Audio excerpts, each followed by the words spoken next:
నిన్న మా ఫ్రెండ్ కనిపించిందండి. ఈరోజు వస్తాను అని చెప్పింది. ఇంతవరకు రాలేదు. ఇంతకీ ఈరోజు వస్తుందో, రేపు వస్తుందో, ఎల్లుండి వస్తుందో, ఈ వెయిటింగ్తో సరిపోతుంది.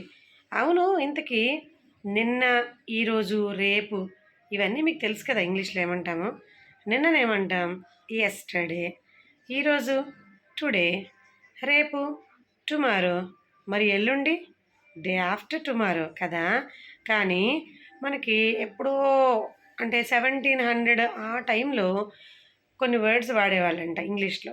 దాన్ని ఓవర్ మారో అంటారు, ఎల్లుండిని. అలాగే మొన్న అనాలంటే మనం డే బిఫోర్ ఎస్టర్డే అంటున్నాం కదా, దాన్ని ఎర్ ఎస్టర్డే అనేవాళ్ళట. చాలా ఇంట్రెస్టింగ్గా ఉంది కదా. కానీ తర్వాత చాలా రీజన్స్ ఉన్నాయిలేండి. వాటి వల్ల అవన్నీ వదిలేసి చక్కగా మనం ఇప్పుడు ఏమంటున్నాం, day after tomorrow, day before yesterday. ఇలాంటివి మరిన్ని తెలుసుకోవడానికి లైక్, షేర్ అండ్ సబ్స్క్రైబ్.